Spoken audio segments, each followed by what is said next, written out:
Welcome back, everybody, to the Stories of the Paranow. I am Cappuccino behind the microphone here in the old producer's booth with Nick Multhop, Nico, a.k.a. Nico. Today, we have my man T-Bone. Where the fuck are we? And I'm frightened. Hi.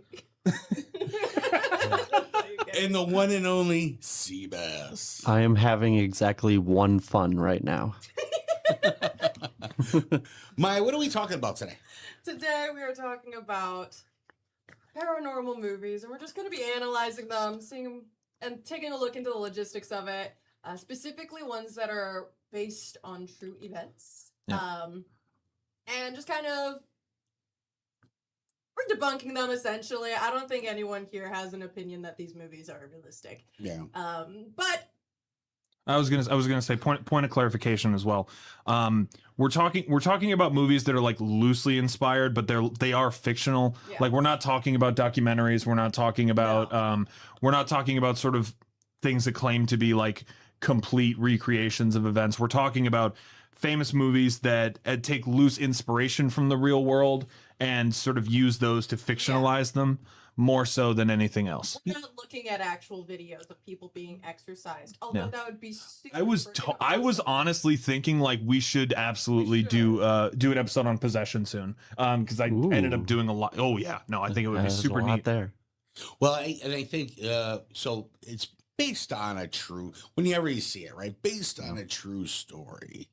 And what is that? What is that story? Big quotation. Right? Big air Nine quotes. times out of 10, what that means is that the director read an article about Ed Gein one time and thought, "Oh, this is kind of neat," and then ended up putting it either that or the person that Miley will be talking about.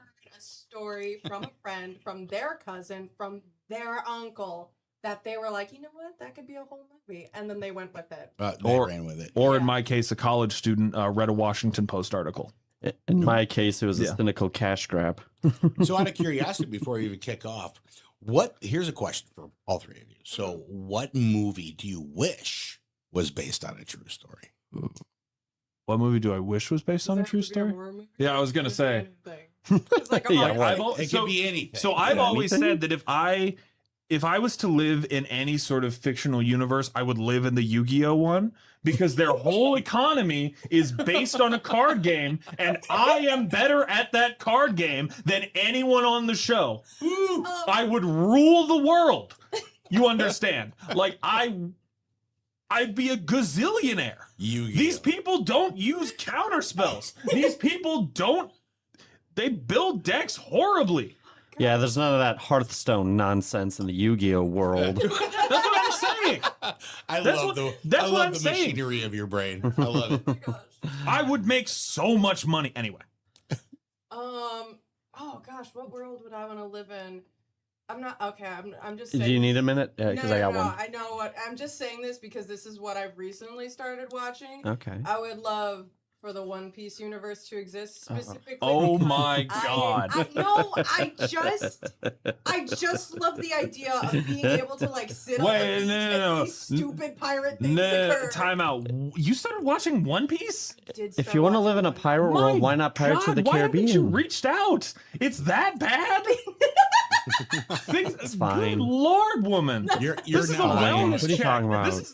This Code podcast. red. This Code podcast has become an intervention. Oh, yeah.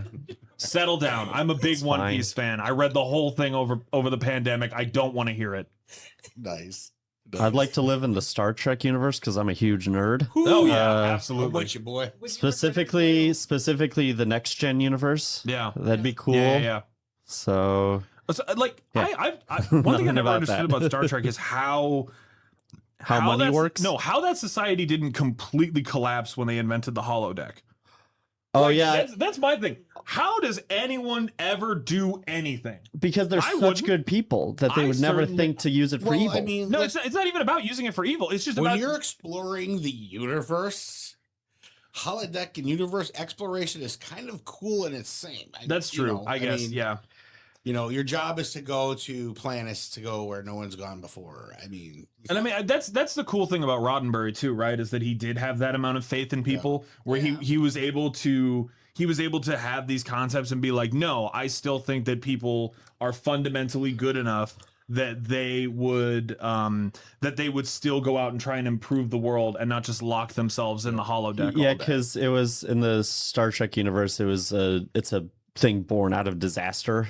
From World War III, I believe. I don't know if that's what it was canonically called or just some apocalyptic disaster. So that's why everyone's so good to avoid the mistakes from the past. I think we would all be better if we followed a little bit more Gene Roddenberry's example. Are you a who's your captain, man? Is it Picard? Oh, it's Picard. It's Picard. James T. No, it's Picard. There are some people who I can interchange between series, but yeah, Picard. Like I would take. He was my favorite too. I don't know his name, but I need data though. I need data, but like a lot of people can be interchangeable. So I made it through Discovery, and I'm going through New World right now, which is really good. Pikes are pretty good. Yeah, Pike might be second, but I can't remember his name off the top of my head, and I don't want to pull my phone out right now. But I did just want to send a quick shout out to the captain from Deep Space Nine. Oh, Cisco. Yeah, Cisco. Yeah, he's an incredible captain.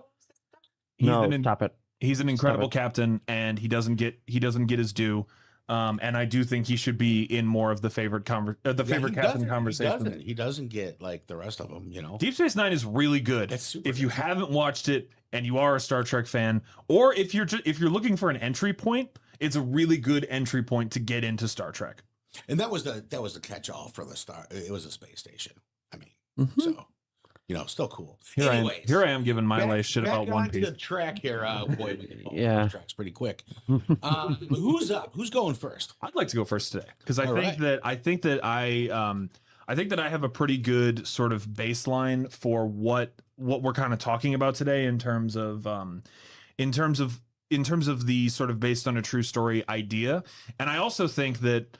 What I ended up picking is not only one of the most famous horror movies of all time, but it is one of the most famous sort of based on a true story films ever. Because I think most people that are familiar with this movie, most people know that it's based on a book. A lot of people at the time had read that book. And I think a lot of people knew that book was sort of loosely based on true events. I'm talking about The Exorcist. One of my favorite movies of all time, probably my favorite horror movie of all time. If you're watching this podcast, I assume that you would know the general story. Yeah. But for the people that watch just for our sparkling personalities, i.e. our friends and family, I will. Yeah, thank you guys. All 7 of you. Yeah, no kidding. I will sort of get you up to speed. So, The Exorcist came out. The film The Exorcist came out in 1973. It was based on a book by an author named William Blatty. Now, William Blatty got the idea when he was a college student on the East Coast. He read a Washington Post article from 1949, detailing the exorcisms of a boy whose name we have identified later, but for sort of a whole host of reasons I'm going to keep. So we're going to call him Ronald Doe, is what he's been referred to as in the past. Ronald Doe instead of John Doe? Yeah, so his first name is Ronald. Oh, okay. But we so had just omitting the Roland, okay. not Ronald, Roland. My apologies. Roland Doe. Okay. Yeah, so they've used his first name, but his last name has Yeah. Sure. Makes sense. So Especially if it's a kid. in 1949, there was a series of exorcisms done on this kid named Roland in Mount Rainier, Maryland. So this is the inspiration for Reagan. He's aged up a little bit. So Reagan's 12, Roland was 14. Okay. So the book and the movie condense it to make it a bit more of a story. Obviously in The Exorcist, famously, there were 2 exorcists that came in over the course of one evening. In the actual story, there was a team of Jesuits who came and performed about 20 exorcisms over the over the span of about 2 months. And so a lot of these specifics in the movie and in the book were sort of fictionalized. There was no projectile vomiting. There was no your mother sucks cocks in hell. There was no sort of like that was all Allegedly. Yeah. What? It's a lot. No, specifically not allegedly. Specifically in the movie. All right, someone It is a line from the movie. Tyler. Oh, for God's sake. Anyway. That's in record time. Sorry, T. We have a lot of fun. Go here. ahead. Are we done? Yes. Go ahead. May I continue? Yes, of Thank you. course. Anyway, Nico, if you want to pull up the article that I found. So this is somebody who is that's the boy. Yeah, no, handsome guy. This is I found this is from the Skeptical Inquirer, which is a journal that that goes through this kind of thing. So they talk here about the events. So the most famously, what happened over the course of these exorcisms was that Roland would carve into his skin with his own fingernails, and so he would write stuff. He would so things would let me go back. Sorry, I just had an energy drink, so I'm a little all over the place. All good. All good. So Roland, growing up, had this aunt. Her name was Aunt Millie, and she was a spiritualist. And I have talked a couple times on this podcast in passing about American spiritualism. I think it's an incredibly fascinating. I would love to do a full episode on it at one point. So she actually introduced Roland to spiritualism, and specifically, she's the one that got him into Ouija boards. Oh. Yeah. Okay. So this is, mind you, this is pre sort of Parker Bradley like Ouija board as board game. This is when so it's not a Hasbro game. No. Okay. This is the original Ouija board that had significance to the American spiritual movement. So she passes away. And not long after she passes away, Roland's parents begin to receive word that things are flying around the house, doors are closing on their own. Roland is experiencing a lot of like seizure-like symptoms, and they believe that it is Aunt Millie. They believe that she is trying to possess him for reasons that are unclear. So they call in this team of exorcists, and it ends up, so one of the exorcists ends up talking to the person who wrote this article named Billy Bladkin, I believe is his name. And sorry, could you repeat that one more time? Billy Bladkin. It's a silly name. I don't know. I think that's a pretty cool name. It is a pretty cool name. Stage name. It's a good strong old timey name. Billy Bladkin. Anyway. It does kind of sound like a Batman side character from like the Silver Age. A little bit. It's just like now reporting for the Daily Bugle, Billy Bladkin. You know. Anyway, Exorcism. Yes. I was going somewhere with this.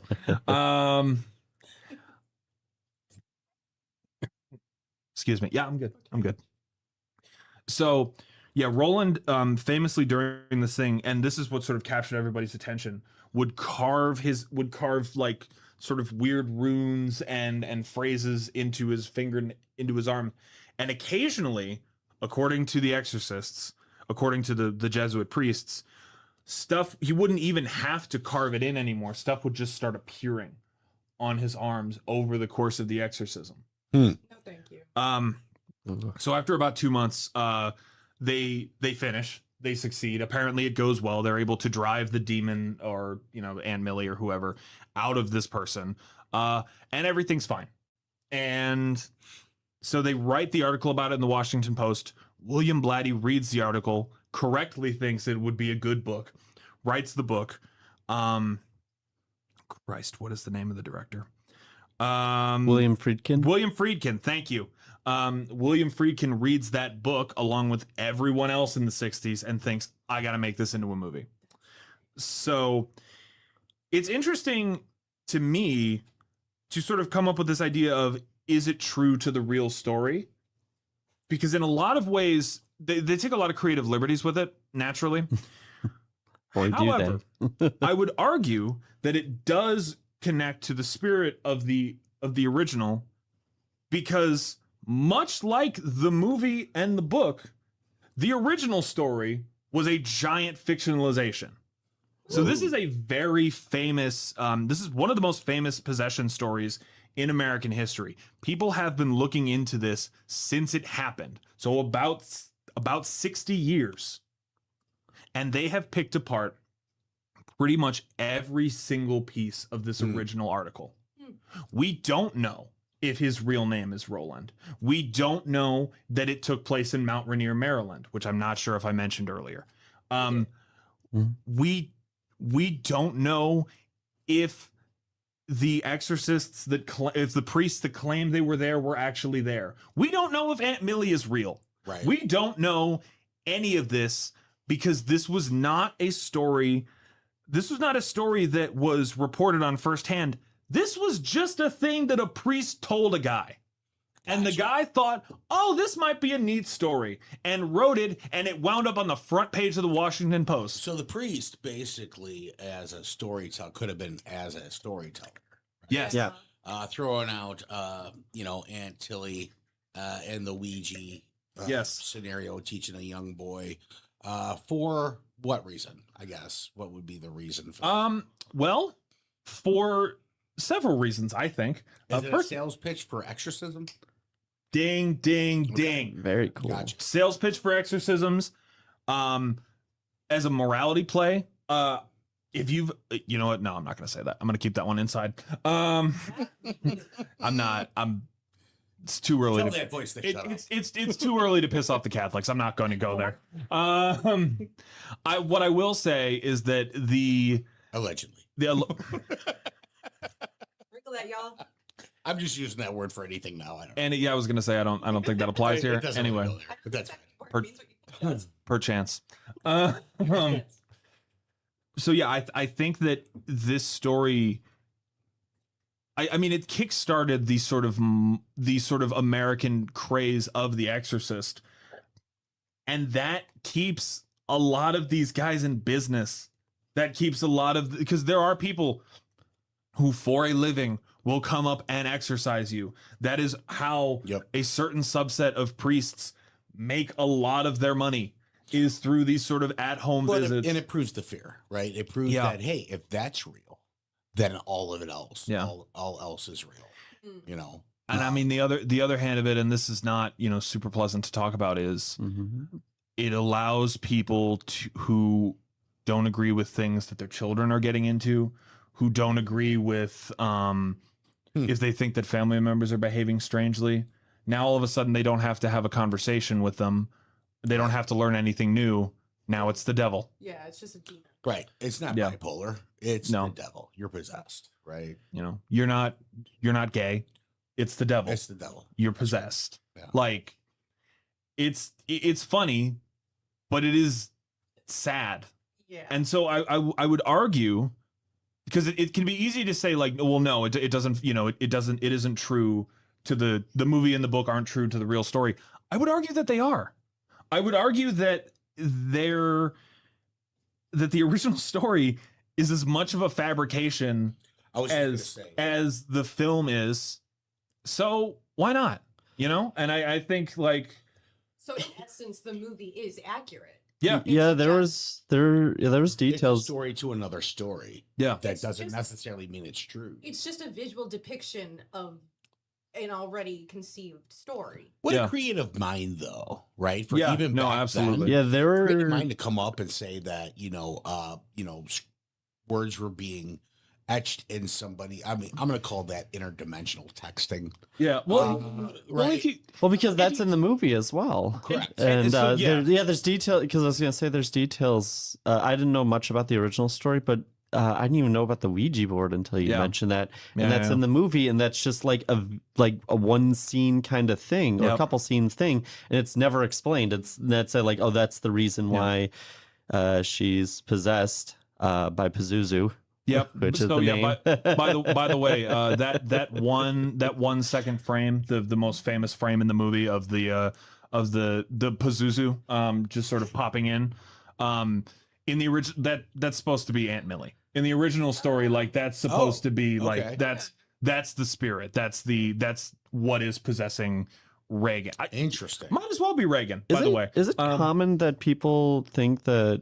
Like people who've seen the movie think that she's possessed by the devil. Yes. Is that like yes? Because because it's Pazuzu, but they didn't say the name Pazuzu because it sounds funny. Well, and you don't really get into any of that until the sequels. Oh, the second one, they that's where they make the mistake. But you know what? I don't know if this is a hot take. I really like the third one. Yes, I was actually about to say that the third Exorcist movie holds up.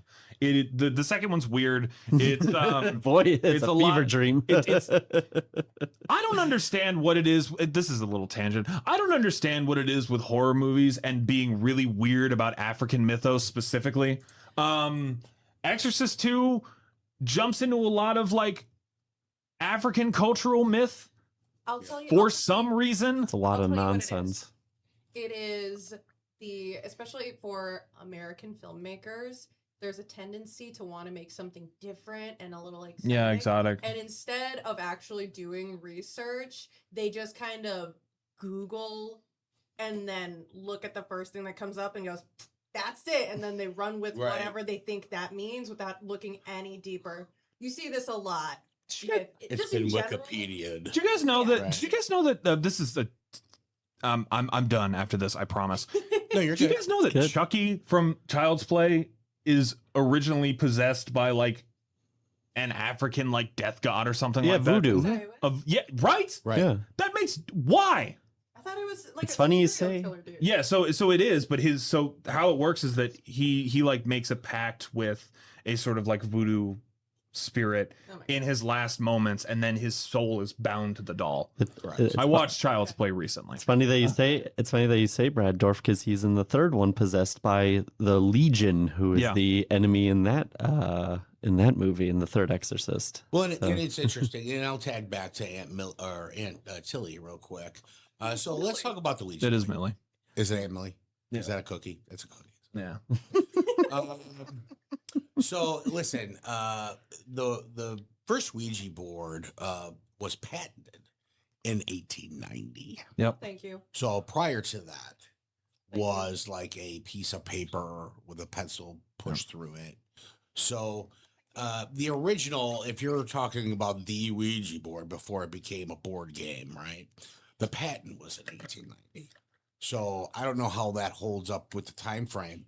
Where the boy who was inspired by The Exorcist, Roland, was learning on some kind of like original. That tells me there's more to a story to that that wasn't detailed out. So we're getting generic storytelling, and I love the way T-Bone put it. It's a story within a story that doesn't necessarily have proof that it was true. So I mean, there's little keys here that kind of yeah. Some of the stuff that you see online about people being possessed, some of it's like a little bit weird. There's a priest out there that watches these videos and is like, nope, that's bullshit, and then that guy needs to call me. It's awesome. My general rule of thumb with possession stories, and we'll get into this more when we do our actual possession episode, because I do want to do that. If you hear a possession story that sounds exactly like a movie you've seen, it's probably not true. Yeah. Like if it is beat for beat, like The Conjuring, The Exorcist, whatever, like it's not true. That's my rule of thumb anyway. Well, I think there's always some truth to something. Maybe not what everybody wants it to be. Sure. But there's always bits and pieces of something that might be true, right?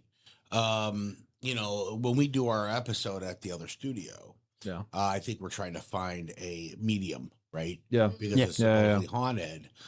So that'd be a good time. Who here believes in the Ouija board?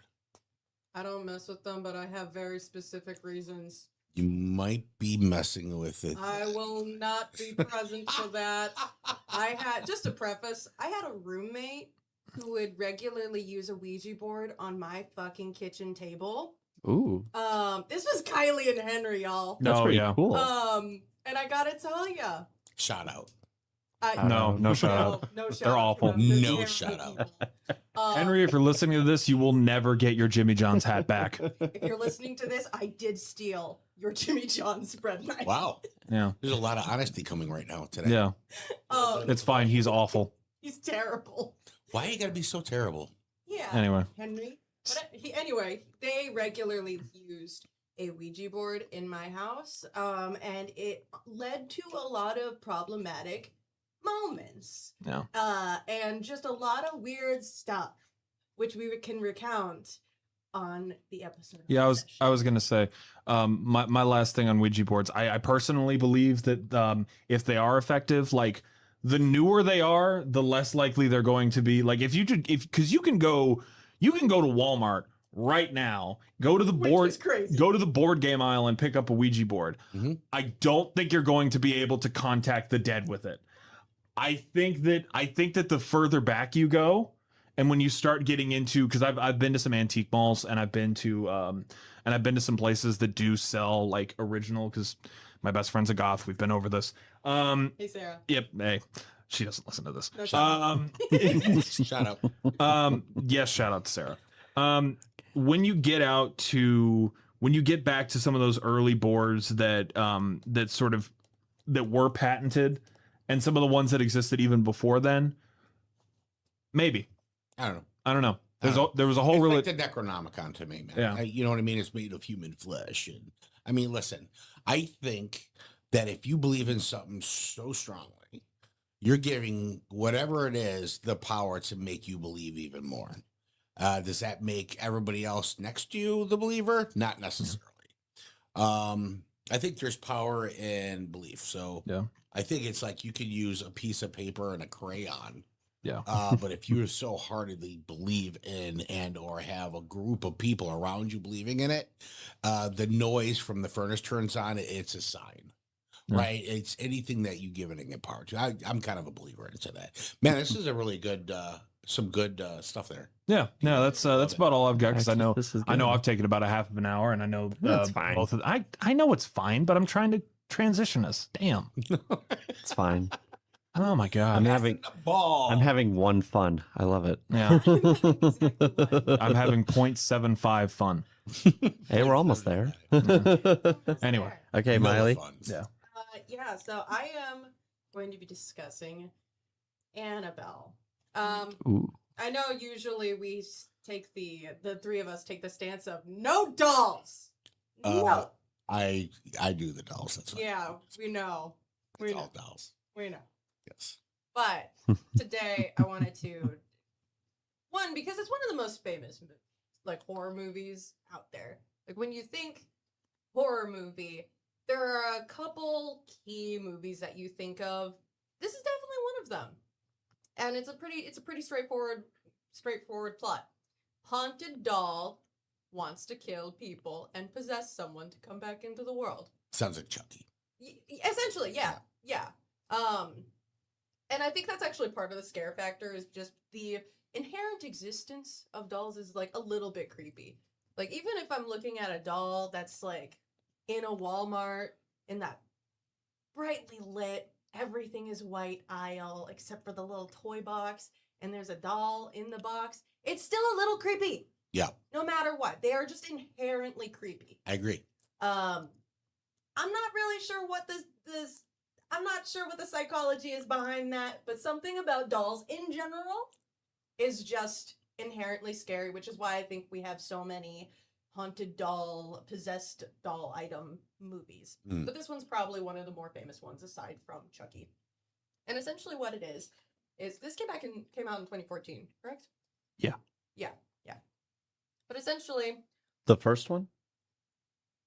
Well, so the first Conjuring movie came out in 2013. Yeah. I was thinking Annabelle. Well, this is a spin-off of the Conjuring movie. No, yeah, Annabelle, like, because I know that there's 2, right? Is it? How does that link? Well, I mean, I think she'll get into it. So the Conjuring movies are all based on stories from the Warren family. Okay. And Yes. I'm gonna stop. I ended up doing a little bit of research on the Warrens too for this, but Shut up. You're taking my thunder. I'm trying to stop. Because for context, I've seen none of these. Oh, really? Yeah, it's okay if you spoil them. I don't care, but I've seen none of these, so I have no idea what's going on. First Conjuring's really solid. Yes, Okay. the Okay. Sorry, continue. So Annabelle? Yes, so the link between the Conjuring movies and Annabelle, and there are a couple other movies that fall The into Nun. That too. I have seen The Nun. Oh, Yeah. congratulations. I saw The Nun. It was hilarious. I didn't think something could make me laugh so hard. Mine's only 3 words into her whole side. Go for it, bye. Can we talk about The Nun? Sorry, congratulations was just the funniest thing to me. Microphones, but mine. Okay, so Annabelle or The Nun? What are we talking about again? Can we talk about another topic? I'm just kidding. I'm actually presenting this whole episode to just be about One Piece and my experience watching it. Thank you.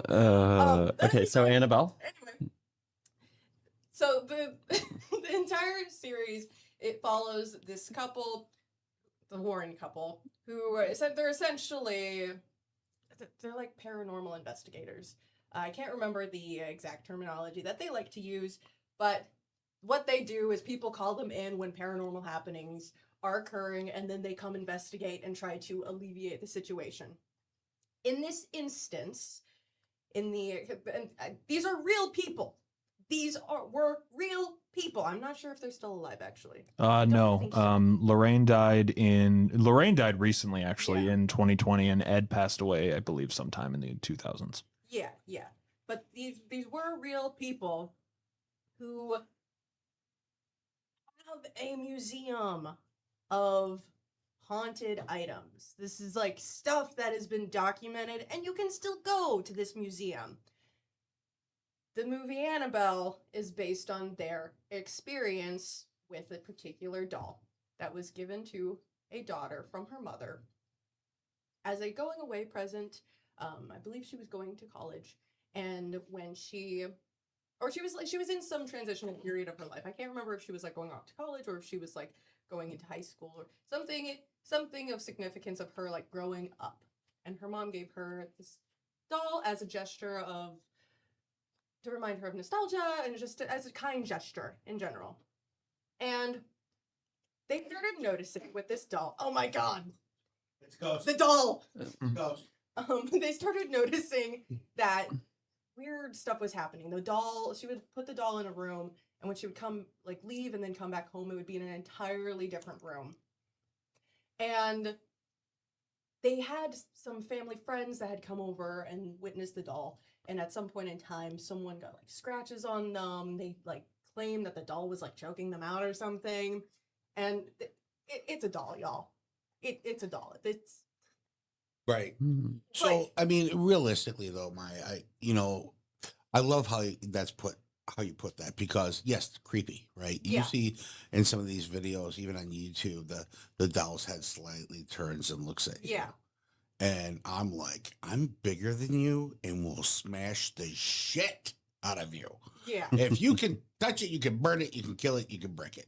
Right? Yes. So a doll choking somebody out, I don't know about that.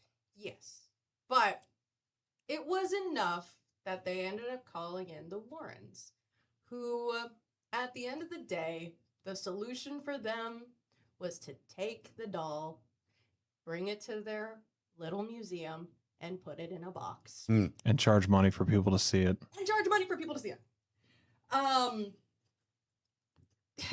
Now, in the movie, the doll is like this porcelain doll with like real human hair. Right. And like a really sculpted face. Looks like Reagan from The Exorcist, funnily enough. Yeah, It actually does, does. actually. And it's very, very Victorian. Extremely Victorian. The one thing I also want to note, yeah, there we go. The actual doll is a Raggedy Ann doll. Correct. Yeah. As you can see there. Yeah. Yeah. See, that's just horrifying. See, no, both Which of them are one? horrifying. Both of Oh. them, actually. Somebody famous now owns this doll, I think. Pretty sure it's still in the museum. As far as I'm aware, it's still in the museum. If it has been purchased and is in someone's home now, I don't know why you would do that, but You're a pretty cool person if you have that in your own home. yeah, yeah. But regardless, so the story is pretty beat for beat, other than maybe some exaggerations, especially of the doll itself. Like, a Raggedy Ann doll is not nearly as creepy as the doll that they used in the actual movie, and that is to play up the scariness of this event. And even though I know I'm normally the person that's like, yeah, this could totally be feasible. This could totally be real. I don't think any of this was real. I think that all of this was played up. Much like the Exorcist story, I think it was an accurate retelling of what they wanted everyone to hear and see. They wanted to make money. So then Yeah. this is the thing, right? Because I have a lot more grace for the priests that perform that sort of told the Exorcist story than I do for the Warrens. Yeah. Because I do believe that they believe that something like this could happen. Yes. I don't. I have no such sort of faith in the Warrens. I really don't. I don't either. I think they were profiting off of people suffering, and even if there were like actual paranormal experiences happening to these people, I don't think that they were trained to handle that, one. And two, I think even if they came into the scenario that they were put into, they vastly over-exaggerated it so that they could make a penny. Yeah. And I don't want to be here stomping on someone's grave and someone's livelihood. I do. But Someone's dream. someone's I dream. think these people suck. Like I do. Yeah. Rest in piss. Fact checking Sorry. a little bit. So it's Matt Rife. Oh Bought the Christ! museum. Yeah, that was. Oh, I was just- So much Yep. sense. I knew about this. I was just about to ask if the museum was still active. it is. Yeah. No, he recently owns it now. purchased the Warrens Occult Museum, became the legal guardian of the collection, along with Elton Casty, Caste. I don't know. I don't know, but everybody knows Matt Rife's like a comedian. Yeah. Where's I the museum located? It's in is it in Amityville? I don't know. Is it because we haven't brought it up yet. The Warrens haven't just done the Conjuring movies. They've sold their stories to anyone in Hollywood who will buy them. Yeah. Before the Conjuring, most famously, the movie The Amityville Horror is based on a Warren story. Yeah. Mm. But I can't remember where I was going. Hang on. Give I'm me sorry. One moment. No. Annabelle Warren's scam money. Yeah. Okay. So I'm not trying Well done. to trot on anyone's livelihood or their graves. You know, I'm really not. I do think that, at least from what I have seen of them, they present themselves in and present their stories in ways that are similar to creatures and without like sugarcoating it, cult leaders. They're very charismatic people and they tell very good stories, even without saying anything of substance. Nico, if you could pull up the video of them, there is an interview with the Warrens talking about. Honestly, I watched the whole thing. It's like 30 minutes long. They just talk about random stuff, specifically like his house, like her experiences, and I want to take a look at less of what they're saying and just how they're saying it, because at least from my background, I've done a lot of acting and I've been in theater my whole life, and something that was always preached was you can tell a really good story without saying whole lot of words just on how you present. Right. And I think they do an excellent job of it. And honestly, this interview is why I kind of don't buy the stories that they've sold. Jesus, Ed Warren looks like Commander Riker. That's not him. That's not him. Oh, that's not him. That's not that's the interviewer. Oh, That's okay. the I was interviewer. say, I'm like, I've never seen a picture. I've never seen a picture of these I'm like, people. good So I'm Lord, curious. what a hunk. It's a nice suit. Yeah, definitely. All right, let it rip. Let's see it. Good evening, ladies and gentlemen. Welcome to a brand new program of Seekers of the Supernatural. I'm your moderator, Tony Sparrow, along tonight with Ed Warren and Lorraine Warren, famous ghost hunters. It's a new year. It's a new show. We have new cases. But for those who perhaps aren't very familiar with Ed and Lorraine Warren, what we'd like to do, like I said, it is a new year. It's the year 2000. We'd like to talk to Ed and Lorraine regarding how they started, how long they've been in this business, what they think of the new millennium, things to come. So what I'd like to do is start out with you, Lorraine. Mm-hmm. If you could tell us how you and Ed began the work and how long ago it was. Wow. It's a long time, Tony. It was over 50 years ago that we began as husband and wife to do it. Not long. Oh, commercial. No. Yes. My favorite. After Ed came home, after serving in World War II, he began talking about that home he grew up in Bridgeport. Began talking about that. I had never been in a haunted home, but I always had something about myself I didn't understand, and that was an ability to know things through extrasensory perception. But I suppressed those feelings, Tony, to a great extent because there really was no one I could share them with. Now, with Ed, it was important to him to satisfy his curiosity regarding that house that he grew up in. Did other families really experience the types of things that he experienced? And as artist, because he was now studying art and already beginning to sell his paintings, very A little bit past here. service within the first couple of years. A closet, your bed doesn't shake. You don't hear pounding sounds. The room doesn't turn icy cold. You don't see lights flashing across the room. These were not logical things. My dad knew it. But on the other hand, he didn't want to frighten us.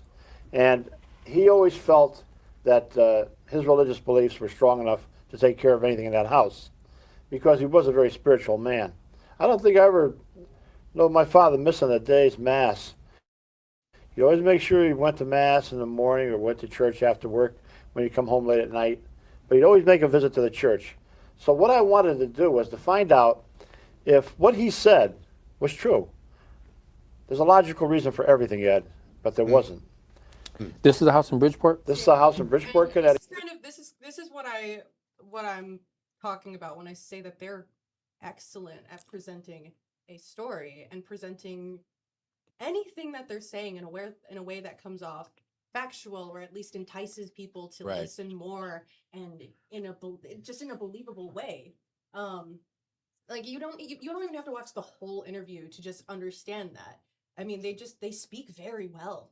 They do. I was more interested in why Tony Soprano met the Crypt Keeper. Yeah. I mean, that's kind of. I was gonna say I think this might be proof that like if you start scamming people, your hairline will go away. He starts running away. Yeah. I was watching that. Yeah, There was a 12 head going on. Yeah, her hair was ashamed to be part of the rest of her body. Yeah, watching that, I'll be honest, I was waiting for Dr. Steve Brule to come out and go, check it out. Yeah. But it didn't happen. So, but yeah, I've never seen those people talk at all. So I've heard about them, but like don't know much about them. So But that that interview is just like one of the things that, and honestly, why I haven't really even talked about the movie all that much, because I don't believe it. Yeah, right. I can't believe. So it all stems from the Conjuring movie, from the house that was there. Now, I want to say a couple of YouTubers, Sam and Colby, went there and stayed a week there, right? Have you watched that at all? No, but my niece in middle school has. Okay. Well, but I mean, so this is where it's at, though. This is what I'm saying. People are like, we need to go investigate the house, right? Yeah. Because it's based on a true story, and whatever's happened there has happened. I don't know. But like I said, you put enough belief into it. While you're there, every noise is something. Yeah. You know what I mean? Well, and I think they're exploiting people's pain. Like, true. People reached out to them because they were scared. They didn't know what to do. They didn't know what was going on. And so they called someone that they thought would be able to help them. And like, if you just take a look at anything, it pretty much goes from like a 2 to a 10 as soon as they get there. Yep. And that just doesn't seem like a coincidence to me. If it's happening every single time they arrive on a scene. And I think it's also worth noting that if you're talking about a paranormal sort of based on a true story, I would say about 7 times out of 10, it's based on a Warren story. It's based on a story that they have told. It's based on something that they have in that fucking museum. It's based on, like, I chose The Exorcist. I had to look. I had to look for something that wasn't based on the Warrens or some, like, in film. I mentioned earlier, if it wasn't based on Ed Gein, it's probably based on a story that the Warrens told. Yeah. So these people have built a lot of how we as a culture view the paranormal. It has been built through the stories that they told. It is sort of like they've been incredibly influential on how people see possession, on how people see what the supernatural looks like. And I think that has real consequences. Because it like, then you can't believe a lot of it if it keeps tying back to the same source that isn't credible. Yeah, it's like when someone keeps sourcing Wikipedia in their paper. At a certain point, Warrenpedia? Warrenpedia. Yeah. You know what? That's probably a thing. That's pretty solid. That's probably a thing, to be completely honest. Well, so if you were to go and have you watched the what is it, The Haunting on Hill House? Yeah, that's a good show. It was good, it's a really right? Good show. That was supposedly based. That's based on a Warren story. On a Warren. Is it? Yeah. I mean, that's the thing. There's a reason why they keep getting adapted. They're good stories. But I do think that when you try to pull that, and Miley, I don't know if you had anything else that you wanted to add, because I just thought of a killer transition to Sebastian's thing. I was just gonna keep saying, they're con artists. They were con artists. Yeah. Great storytellers. It's a con. And these sorts of things are like, it can be tempting to write these sort of things off as harmless, of sort of like, oh, whatever. If you get scammed by people like this, it's your own fault. These things can matter. And I'd like to pass it over to Sebastian because he's about to tell you a story that's got a body count. Yeah. He's about to tell you a story of, because you're talking about the kids, right?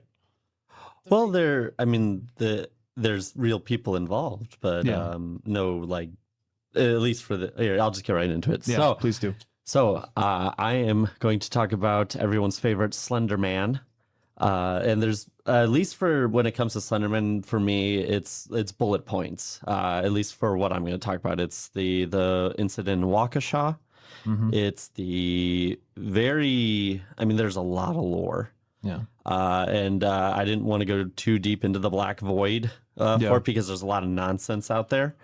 As there is for like any, something like this. The Waukesha incident is kind of what I was talking about when I mean that this this story has a body count. There are real consequences to these kinds of scams. Is what I was getting. So, and then there's the terrible movie. So, which just get it out of the way. Has anyone seen the Slender Man movie? Just so I have that in my head. Okay, you have.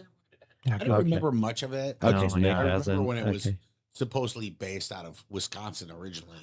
Okay, so I'll get into that a little bit. But first, I want to talk about the incident in Waukesha. So in May 31st of 2014, and forgive me if I get any of these names wrong, or like pronunciation, I mean. So Anissa Weir, I believe, and Morgan Geyser. Yeah, and Morgan Geyser lured a girl named Peyton Lautner. Again, I apologize if I get these names wrong, or the pronunciation, into the woods. And at the time, they were all three friends. And Morgan and Anissa, in an attempt to call it appease, call it sacrifice to the mythical Slender Man, they attempted to sacrifice their friend Peyton, and resulting in stabbing her 19 times, miraculously by whatever whatever miracle, she survived this horrible, horrible incident. And at the time, they were all 12 years old. So, it's hard to believe this is already over a decade old, because it feels very, very recently. And as a result of this, there's a lot of, details with the case and stuff. And a great source is the documentary Beware of Slender Man that came out in a couple of years after this happened. And that goes into a lot of the case stuff and the details surrounding it. But the end result was Anissa was sentenced to, I think, 25 to life. And Morgan, who is heavily the leader of the two, was sentenced to, I believe, 40 or 45 to life. And it was actually recently that, I believe, in 2021, Anissa in recent, especially in Beware of Slender Man, she's been more empathetic, dealt with, been more open, or I shouldn't say open, yeah, you could see that there's guilt, genuine guilt there. And remorse. Yeah, there's remorse. Yeah, sorry, remorse. That's what I was looking for.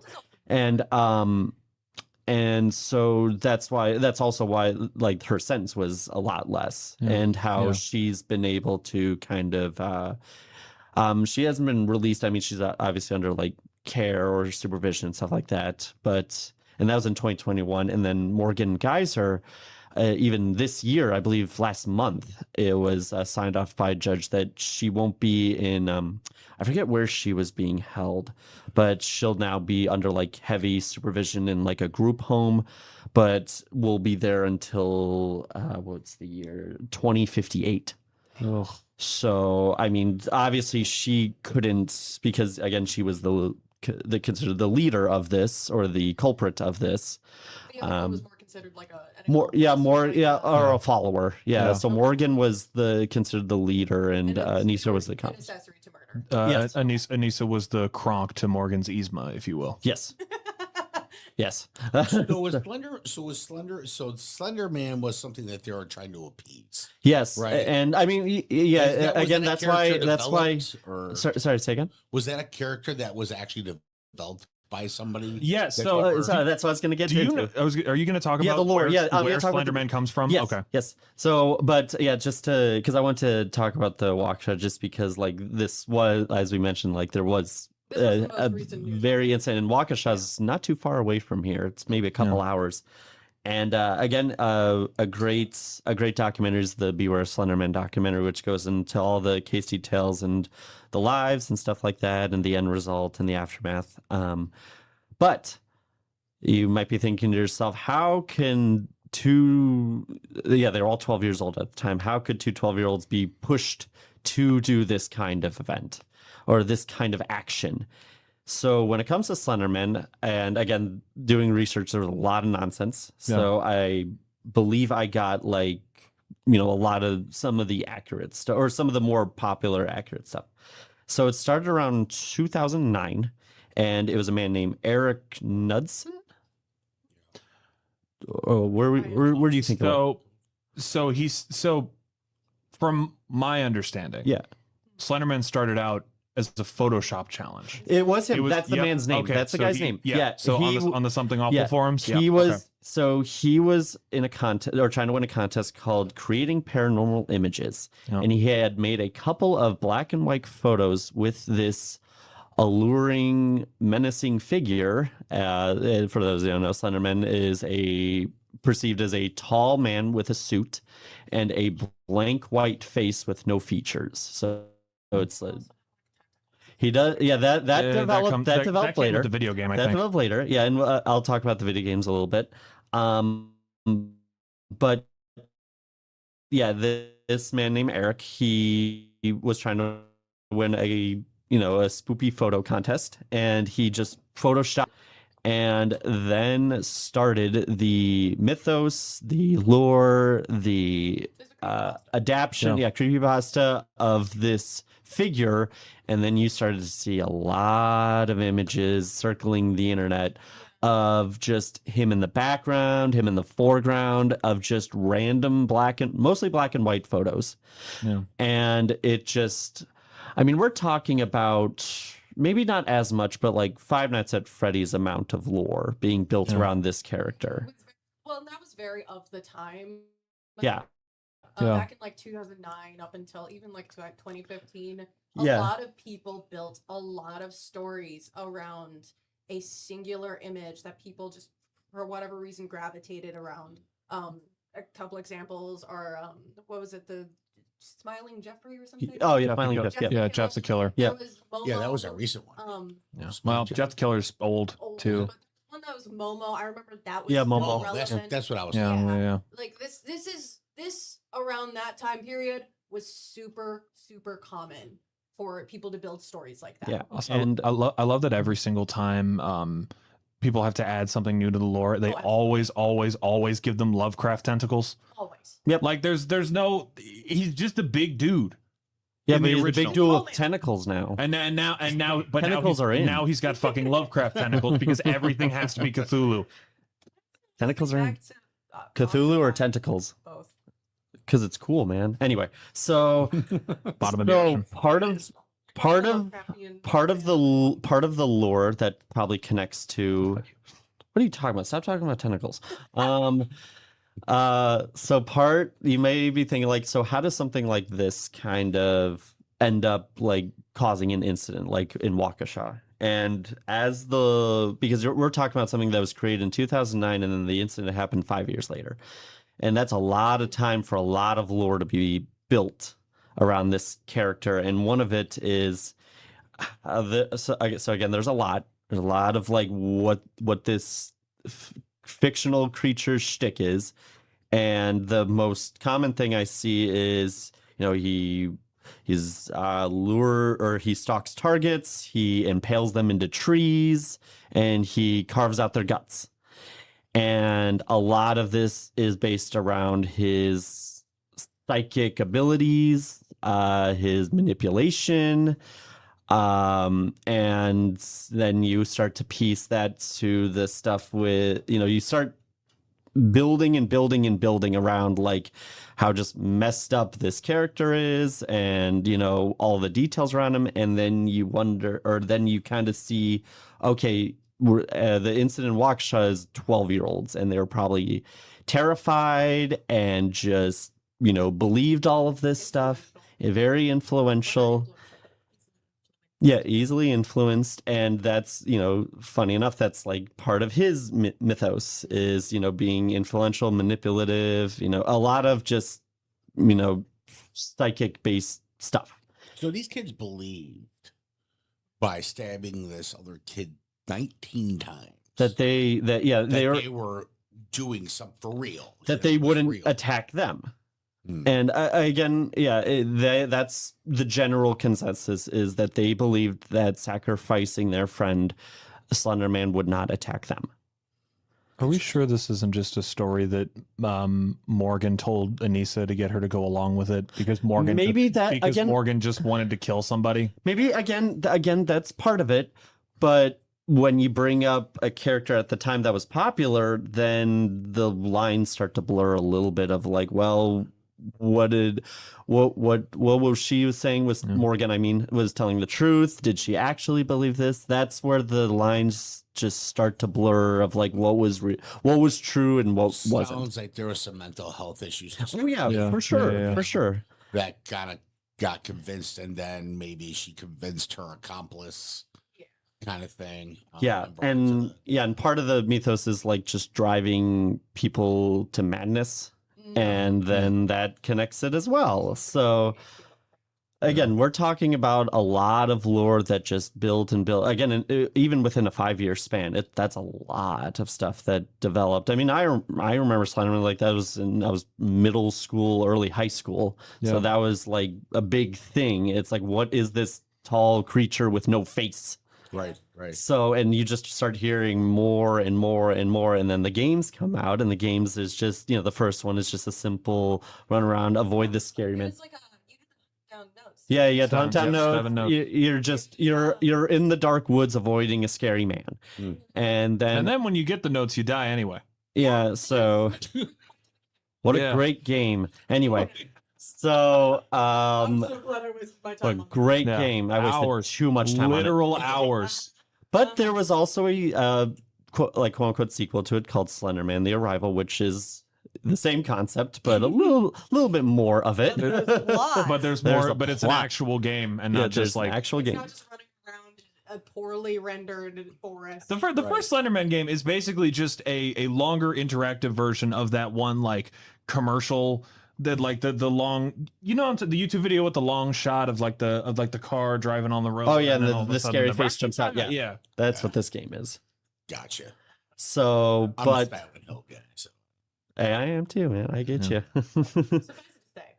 So a lot has come out of this one character, and you know what else came out of this was a movie, and this movie is something. Let me tell you. So if I haven't made it clear on this program that I have a love for hard trash, and that's not just for movies, that is also for music. And me and Tyler are actually having a lovely car ride here, and we're talking about our love for trash music. Yeah. Your Frantic by Metallica, your Billy Ray Cyrus version of what is the song? Real Gone. Real Gone. If you want to have a bad time and inflict a bad time on your friends, Jeremy Renner, the actor, I've subjected her to this before. He put out a couple of blues albums that are just the worst thing I've ever heard.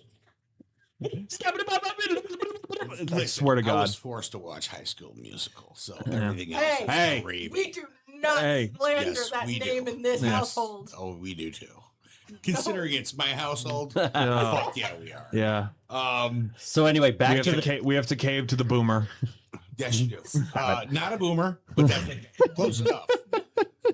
So back to the trash. So Slender Man, the movie. So this movie came out in, I believe, 2018, and it was produced. Yes. Yeah. And it was by Sony Pictures, I believe. What are you talking about over there? I think. Was it really? Yeah. 2018 or by Sony? By Sony. Yes. Yeah. Yes, this has high production value, but when you watch it, you're like, this does not have high production value. Anyway. You look at it and you go, oh, this was made with 2 pennies. And a ham sandwich. So they're like, we have a little extra coffee money. What should we do with it? Yeah. So let's make a movie. Right. So in this movie, again, there was a lot of stuff behind the scenes. It was heavily cut, or heavily edited, a lot of stuff cut out. There are entire characters that were cut out of the movie wholesale. And it reflects that when you watch it. I watched this in the theater, by the way, so I paid money. I paid hard cash to see this. Sebastian spent more money seeing this than they spent making it. Oh boy. I have gone to the greatest of lengths and spent the largest amounts of money for the worst of content. So you submitted a scene, right? That's going to be our grand finale. Okay. So what? Oh God. So I do need the people at home to understand that Sebastian literally did this whole thing just so that he could torment us with the clip. That's awesome. That is the whole reason why he picked this, was so that he could inflict his trash upon his friends. Yeah, pretty much. I love my friends. So watching this movie in the theater, it's like, okay, this movie's going to be bad. And I've probably seen 300 plus movies in the theater. Yes. And movies in those theaters. It's like Kevin Smith. Yeah. But I can't tell you a movie that I have laughed harder at. Really? I got to dig deep. More than Judge Dredd? I didn't see it in the theater. Oh, in the theater. In the theater. Yeah, I'm talking about specifically in the theater. Oh, okay. But boy, it's like I've maybe seen this. I wish I saw it in the theater, but. Sometimes I'm acutely reminded I'm the only woman here. Yeah, I know. This whole show has basically just been listen to the white guys talk over my life. Yeah, pretty much. Welcome to our alpha male podcast. Anyway, yeah. So again, back to the trash. I'm making a hard tape pivot, boys. So watching this movie was it was an experience like any others. So I don't know if you guys can relate to this, but have you ever been in a movie theater where it's like, this movie may not be great or whatever, but have you ever been watching there and sitting, and through the course of the movie, or at least at a singular point, you witness the audience turn on the movie? Yes. And especially since this is a horror movie, or at least it is advertised as one. But you're in that theater, I am just witnessing people like, okay, they come in to see a horror movie, and then by the end of the film, they are laughing at it, like wholesale, like everybody. Did you see Serenity in theaters? I did not. No. Oh my God. I did not. No. I'm sure there's a lot of examples, but this is just the one. Even talking about this, like I can feel it in my gut. Like how I could still, this is 2018-19, I can still feel the laughter in my gut. Yes. And again, I'm ripping on this movie, but there is actually one good scene in this movie. And because I say that, because Drew, I think you're the only one who's seen this. Yeah. It is the scene in the library. Oh, okay.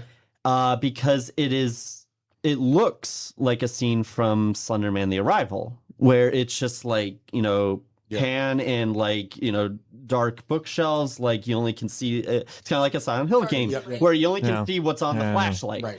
So, but that scene also turns into hilarity where Miley like leaned forward a little bit.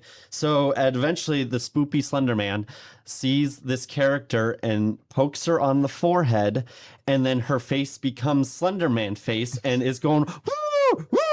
And you're like, and my one friend who was 2 seats over from me jumps over the row of seats because he thinks he's about to throw up from laughing so hard. and it is just, again, it hurts my stomach thinking about this movie because it's so funny. Can we see the clip? No. I'm gonna keep building. Oh. Damn it. And it is just like, it's like, am I even watching a movie anymore? And it is just scene after scene of just bad acting. It feels like one of our dads wrote the script. So listen, that's how the Evil Dead started. You keep Sam Raimi's name out of your fucking mouth. Intentionally funny. Correct. Yeah. Well, the first one wasn't. They were trying to make a horror movie. Okay, I'm a huge fan. No, but even in the original Evil Dead, there's a lot of good stuff there. There's a lot of creativity. There's a lot of nonsense. And they had no money. They had no money until they got to Army of Darkness, which is also one of my favorite movies. Yeah. I'm a huge fan of Evil. Oh yeah. Evil Dead. I even watched Ash vs. Evil. Ash vs. Evil. That's Yeah, actually that's a good show. not a bad show. Fantastic. Yeah. But that's how they started this concept to be a horror movie. Then they realized that it was just better twisting it into the other way because they were getting more of a following. Yeah, but this was just somebody that shit in a garbage bag. It's true. Smashed it against the wall. So I forget. I think Drew, you mentioned earlier. You talked about controversy that it took place in Wisconsin. Was it you who mentioned that? So what's funny about that is that I don't think it does, because that would be in poor taste. Because this obviously took place. This movie was created after that incident. Correct. But I heard something where there's like something in the background where it's like a map of Waukesha. Correct. And so that's very again allegedly. Again, I haven't seen the movie in a long time. I only saw it one other time. I might watch it tonight just to review. Yeah. You know, But I'm gonna watch Evil Dead 2. But guys got you excited, buddy. yeah, it's good stuff. You're about to punish me real bad on that one. We were ready to go for it. I'm a huge fan. So you don't need to. I'm gonna watch Evil I was Dead 2. watching that before you were alive. Yeah. I can forego the High School Musical thing, but the Evil Dead, I will not. No. Evil Dead. Listen, huge fan. Huge fan. So in this movie, there's a scene where, and to give it a little bit of context, oh God, what's happening? I'm giving you a drum roll. No, so generic boyfriend is We're an hour and 11 minutes in. is making out with one of the female characters. Again, it's only like a 30 second clip. Okay. So that's why I just gotta offer context. That's happening, and I believe early in the movie, there's the whole shtick is like people are just these characters are just seeing things that aren't real or are quote unquote real, and like that. This is just one of those scenes, and this scene. Oh my God, I might cry because of how hard it made me laugh. This scene made me laugh so hard that I had tears in my eyes. And I just verbally yelled out, "I can't see the movie." Because I was laughing so hard. So, Nico, if you would, please play the clip of this story. Fucking ready. Yes.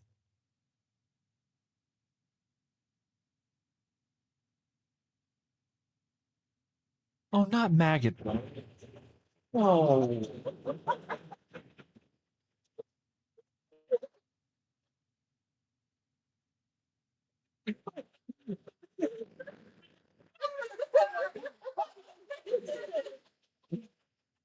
Wait. Bring it back. That is my favorite song. That is my favorite song. Maggot Brain. It's playing in the background.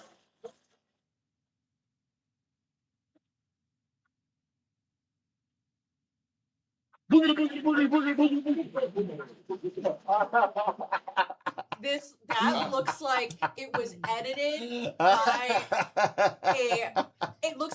edited by a YouTuber akin to like Danny Gonzalez, Drew Gooden, Curtis Connor, who do that as a joke to inflate the sketch that they're doing. Huge Curtis and Danny fan, actually. That looks like the little bits between what they're talking about. The sketches. Sebastian, thank you for that. That was. It's like when they reenact it. That was pretty. That was pretty. That wasn't well played, Steve. For our friends who listen audio only, I beseech you to find the video of this one. You have to watch that. Fantastic. There's no, that wasn't made by Sony. That wasn't in the movie. I refuse to acknowledge that. Okay, wait. I'm gonna play a game here, live on air. Hold on one second. Hold on. Okay, hold on. Wait, just give me a second. Talk about something. Suffice to say, misinformation about any topic can lead to some dangerous scenarios, even if it starts off as just creepypastas, lore that people start building. It's really like we've kind of had a theme this whole episode of like people just making stuff up and then running with it and making movies on it. Okay, I'm ready. Okay. We're gonna play a game here. We're gonna pause. It's called Guess the Budget of this movie. Oh, God. Oh, Okay, who wants to take the first crack? $37. 2 cents and a hot dog. Okay, Nico. Guess the budget. Pop-Tart. Okay. But like a True. bad one. I'll put $1,000 on it. Yeah. 10 to 28 million. No. How much this movie cost? It made 51 million. It wasted a lot of money. That big of a gap, 10 to 27. That's feed a like con- that. could There's way Could more feed money. a continent with that much money, by the way. Yeah, I mean, that's, you know. Could have gone to literally anything else. You could have given that to. If Could have you- made decades of progress in climate change research. Could have.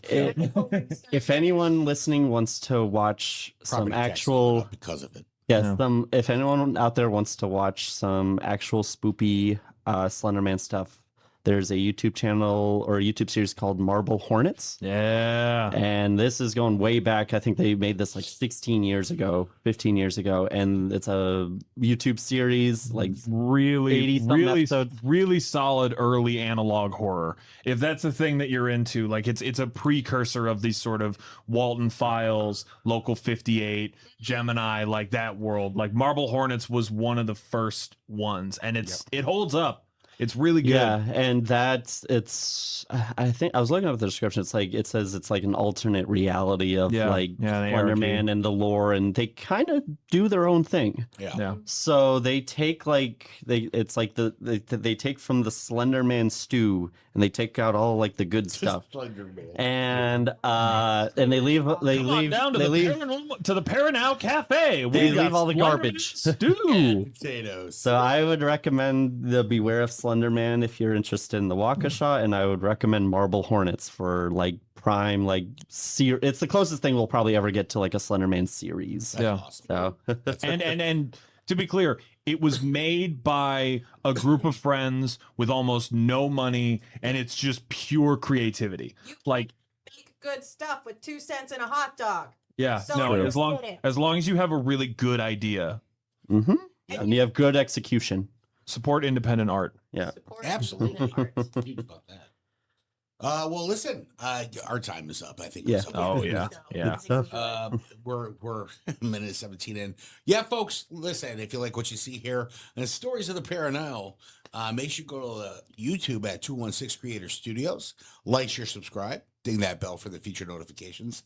We appreciate you. And just remember, because it's in a movie and it says based on a true story, it might be based on the story that was just another story. And so we don't really know, but that's our take on it here with the team, the story of the Paranow team. Until next time, we have Seabass, Mai, and T-Bone. I'm Cappuccino, Nico behind the wheel. You guys have a great night, and we'll see you next round. Thank you. Bye.